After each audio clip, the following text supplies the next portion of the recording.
पश्चिम Asia में चल रहे युद्ध और उससे बनी परिस्थितियों से हम सभी परिचित हैं। मैं आज संसद के उच्च सदन के सामने और देशवासियों के सामने इन विकट परिस्थितियों पर सरकार का पक्ष साझा करने के लिए उपस्थित हुआ हूं। पश्चिम एशिया में चल रहे इस युद्ध को 3 सप्ताह से अधिक का समय हो चुका है। इस युद्ध ने पूरे विश्व में गंभीर ऊर्जा संकट पैदा कर दिया है। भारत के लिए भी ये स्थिति चिंताजनक है। इस युद्ध से हमारे व्यापार के रास्ते प्रभावित हो रहे हैं। इससे पेट्रोल, डीजल, गैस और फर्टिलाइजर जैसे जरूरी सामान की रूटीन सप्लाई प्रभावित हो रही है। गल्फ देशों में करीब 1 करोड़ भारतीय रहते हैं, वहां काम करते हैं। उनके जीवन और आजीविका की सुरक्षा भी भारत के लिए बहुत बड़ी चिंता है। होर्मुज स्ट्रेट में दुनिया के अनेक जहाज फंसे हैं। उनमें बहुत बड़ी संख्या में भारतीय क्रू मेंबर्स हैं। ये भी भारत के लिए एक बड़ी चिंता का विषय है। ऐसी विकट परिस्थिति में आवश्यक है कि भारत की संसद के इस उच्च सदन से शांति और संवाद की एकजुट आवाज पूरे विश्व में जाए।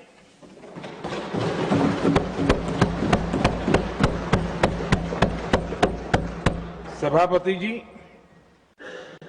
युद्ध की शुरुआत के बाद से मैंने पश्चिम एशिया के ज्यादातर देशों के राष्ट्राध्यक्षों के साथ 2 राउंड फोन पर बात की है। हम गल्फ के सभी देशों के साथ लगातार संपर्क में हैं।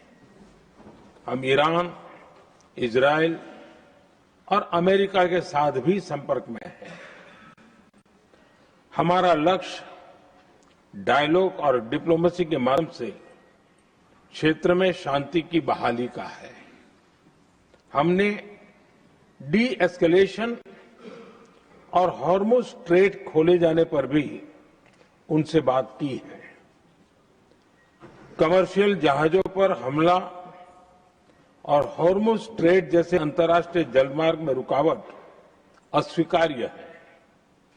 भारत ने नागरिकों पर, सिविल इंफ्रास्ट्रक्चर पर, एनर्जी और ट्रांसपोर्ट से जुड़े इंफ्रास्ट्रक्चर पर हमलों का विरोध किया है।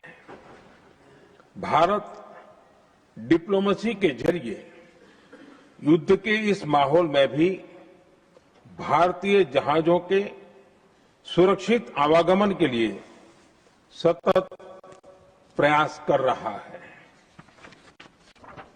भारत ने इस समस्या के समाधान के लिए संवाद का ही रास्ता सुझाया है। इस युद्ध में किसी के भी जीवन पर संकट मानवता के हित में नहीं है। इसलिए भारत का सतत प्रयास सभी पक्षों को जल्द से जल्द शांतिपूर्ण समाधान के लिए प्रोत्साहित करने का है। सभापति जी, संकट की स्थिति में देश विदेश में भारतीयों की सुरक्षा हमारी बहुत बड़ी प्राथमिकता है।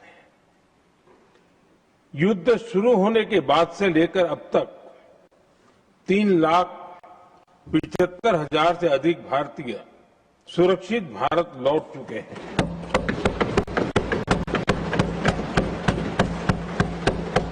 ईरान से ही अभी तक 1,000 से अधिक भारतीय सुरक्षित वापस लौटे हैं। इनमें 700 से अधिक मेडिकल की पढ़ाई करने वाले युवा हैं। हमारी सरकार संकट के इस समय में पूरी संवेदनशीलता से काम कर रही है। सभी देशों ने वहां मौजूद भारतीयों की सुरक्षा का पूरा आश्वासन दिया है। हालांकि ये बहुत दुखद है कि हमलों के कारण कुछ भारतीयों की मृत्यु हुई है और कुछ घायल भी हुए हैं। ऐसे मुश्किल हालात में परिवारजनों को आवश्यक मदद दी जा रही है। जो घायल हैं, उनका बेहतर इलाज सुनिश्चित कराया जा रहा है। सभापति जी, होर्मुज स्ट्रेट विश्व व्यापार के सबसे बड़े रूट्स में से एक है। विशेष तौर पर कच्चे तेल, गैस और फर्टिलाइजर से जुड़ा परिवहन इस क्षेत्र से बहुत बड़ी मात्रा में होता है। युद्ध के बाद से ही होर्मुज स्ट्रेट में जहाजों का आना जाना बहुत चुनौतीपूर्ण हो गया है, लेकिन विपरीत परिस्थितियों के बावजूद हमारी सरकार ने संवाद से, कूटनीति के माध्यम से रास्ते बनाने का प्रयास किया है। प्रयास ये है कि जहां से भी संभव हो वहां से तेल और गैस की सप्लाई भारत पहुंचे। ऐसी हर कोशिश के नतीजे भी देश देख रहा है। बीते कुछ दिनों में दुनिया के अनेक देशों से कच्चा तेल और एलपीजी से भरे जहाज भारत आए हैं।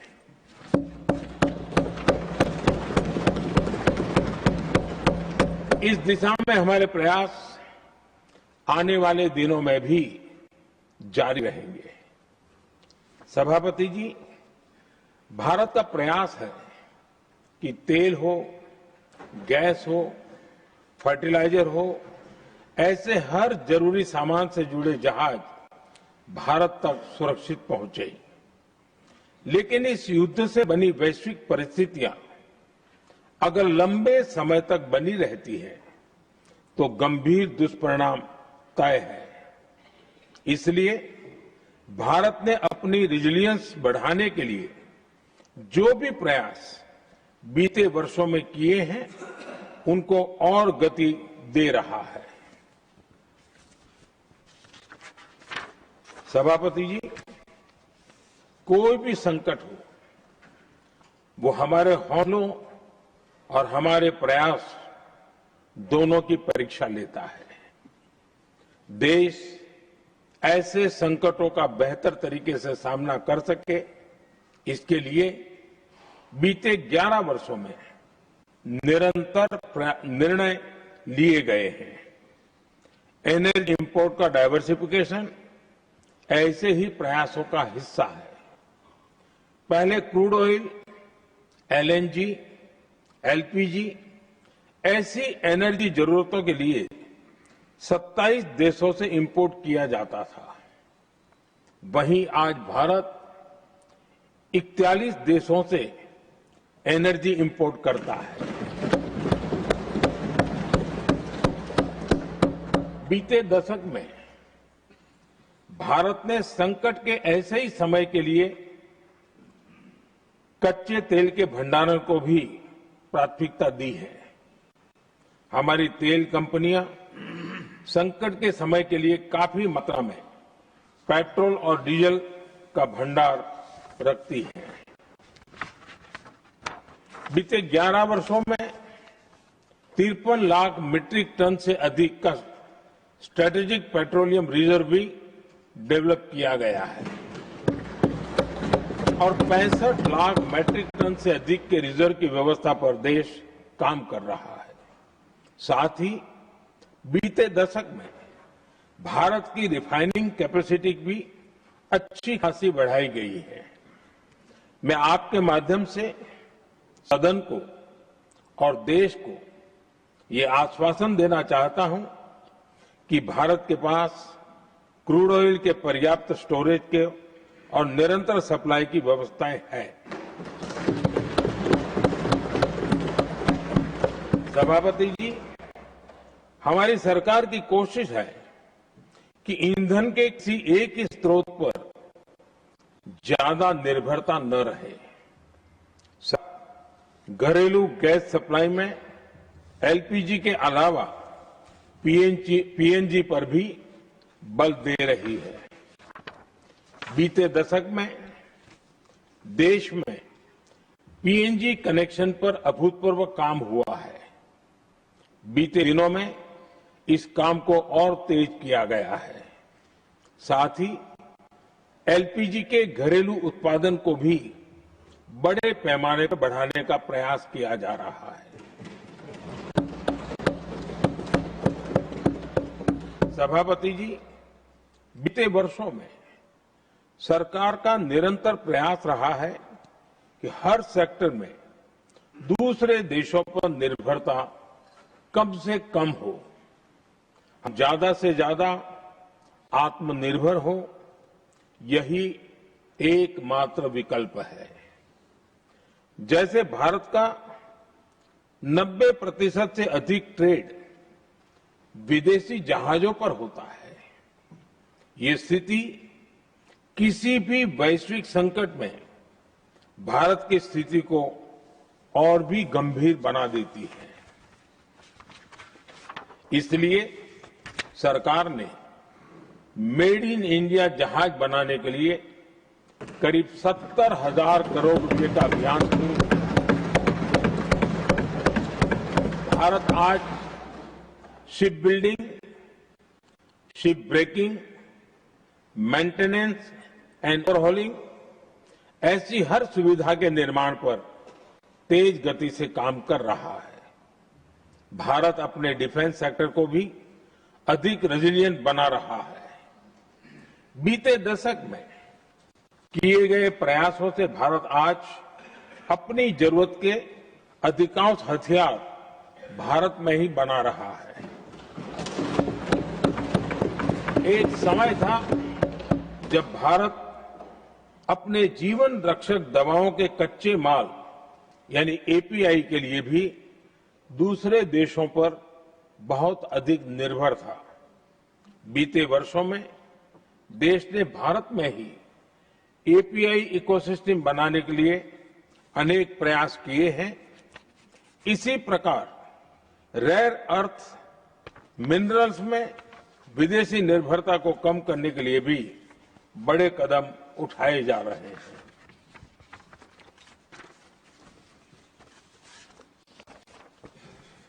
आदरणीय सभापति जी, वर्तमान संकट ने पूरी दुनिया की इकोनॉमी को हिला दिया है। अभी तक पश्चिम एशिया में जो नुकसान हुआ है उससे रिकवर होने में भी दुनिया को बहुत समय लगेगा। भारत पर इसका कम से कम दुष्प्रभाव हो, इसके लिए निरंतर प्रयास किए जा रहे हैं। हमारी इकोनॉमी के फंडामेंटल्स मजबूत हैं और सरकार पल पल बदलते हालात पर नजर रखे हुए है। सरकार इसके शॉर्ट टर्म, मीडियम टर्म और लॉन्ग टर्म ऐसे हर प्रभाव के लिए एक रणनीति के साथ काम कर रही है। भारत सरकार ने एक इंटर मिनिस्ट्रियल ग्रुप भी बनाया है। ये ग्रुप नियमित मिलता है और हमारे इंपोर्ट एक्सपोर्ट में आने वाली हर दिक्कत का आकलन करता है और ये ग्रुप आवश्यक समाधान पर भी निरंतर काम करता रहा है। जैसे कोरोना के समय में अलग अलग सेक्टर्स की चुनौतियों से निपटने के लिए एक्सपर्ट्स और ऑफिसर्स के एम्पावर्ड ग्रुप्स बने थे, वैसे ही कल ही ऐसे 7 नए एम्पावर्ड ग्रुप्स का भी गठन किया गया है। ये group supply chain, petrol diesel, fertiliser, gas, महंगाई ऐसे विषयों पर त्वरित और दूरगामी रणनीति के तहत कार्रवाई करने का काम करेंगे। मुझे पूरा भरोसा है कि साझा प्रयासों से हम परिस्थितियों का बेहतर सामना कर पाएंगे। आदरणीय सभापति जी, सरकार ये भी प्रयास कर रही है कि आने वाले बुआई के सीजन में किसानों को पर्याप्त खाद मिलती रहे। सरकार ने खाद की पर्याप्त सप्लाई के लिए आवश्यक तैयारियां की हैं। सरकार का निरंतर प्रयास है कि किसानों पर किसी भी संकट का बोझ न पड़े। मैं देश के किसानों को फिर आश्वस्त करूंगा कि सरकार हर चुनौती के समाधान के लिए उनके साथ खड़ी है।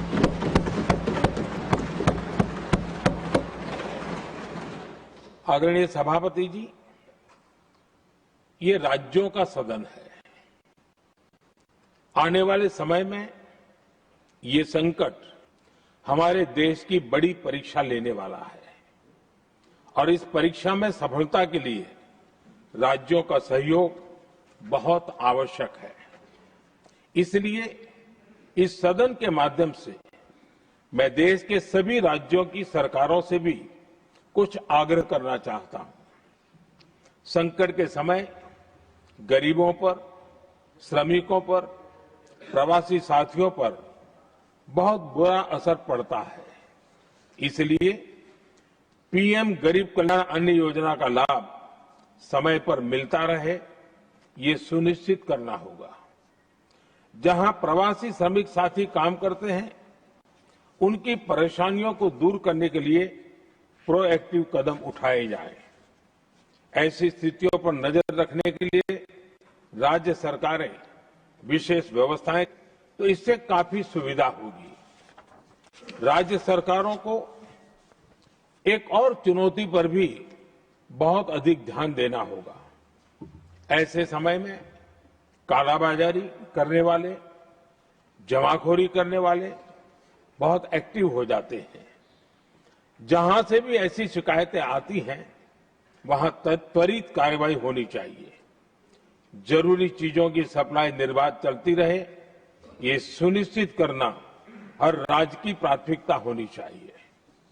आदरणीय सभापति जी, मैं सभी राज्य सरकारों से एक अनुरोध और करना चाहता हूं। संकट चाहे कितना भी बड़ा हो, भारत की तेज ग्रोथ बनाए रखना हम सभी का दायित्व है। हमें इसके लिए हर जरूरी कदम, हर जरूरी रिफॉर्म तेजी से करते रहने होंगे। ये राज्य सरकारों के पास बहुत बड़ा अवसर भी है। ये टीम इंडिया की भी बहुत बड़ी परीक्षा है। कोरोना के महासंकट में केंद्र और राज्यों ने टीम इंडिया बनकर कोविड मैनेजमेंट का एक बेहतरीन मॉडल सामने रखा था। अलग अलग पॉलिटिकल पार्टी की सरकारें होने के बावजूद टेस्टिंग, वैक्सीनेशन से लेकर जब चीजों की आपूर्ति टीम इंडिया के प्रयासों से ही सुनिश्चित हो पाई थी। हमें उसी भावना के साथ आगे भी काम करना है। सभी राज्य सरकारों और केंद्र सरकार के प्रयासों से देश इस गंभीर वैश्विक संकट का प्रभावी रूप से सामना कर पाएगा। आदरणीय सभापति जी, ये संकट अलग प्रकार का है और इसके समाधान भी अलग प्रकार से ही तय किए जा रहे हैं। हमें धीरज के साथ, संयम के साथ, शांत मन से हर चुनौती का मुकाबला करना है।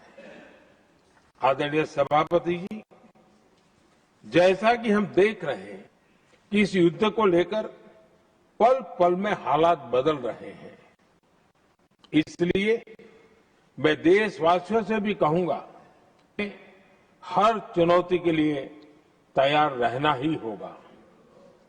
इस युद्ध के दुष्प्रभाव लंबे समय तक रहने की प्रबल आशंका है, लेकिन मैं देशवासियों को भरोसा देता हूं, सरकार सतर्क है, तत्पर है और पूरी गंभीरता से रणनीति बना रही है, हर निर्णय ले रही है। देश की जनता का हित हमारे लिए सर्वोपरि है। यही हमारी पहचान है, यही हमारी ताकत है। इसी भावना के साथ मैं अपना वक्तव्य समाप्त करता हूं। बहुत बहुत धन्यवाद। Message from Lok Sabha Secretary General. Sir, with your kind permission, I rise to report that the Lok Sabha, at its sitting held on the 23rd of March 2026, સંબોધન કર્યું છે। જે પ્રકારે તેમણે પશ્ચિમ એશિયામાં જે પ્રકારે યુદ્ધની સ્થિતિ છે તે સંદર્ભે કહ્યું કે ખાસ કરીને અત્યાર સુધીમાં 3.75 લાખ ભારતીય સુરક્ષિત રીતે પરત ફર્યા। પીએમએ કહ્યું કે પશ્ચિમ એશિયાની સ્થિતિ છે તેમાં ઈરાનમાંથી 1000થી વધુ ભારતીય સ્વદેશ પરત ફર્યા છે। ભારતીય સંસદમાંથી એકજૂટ થઈને જે પ્રકારે તેમણે નિવેદન આપ્યું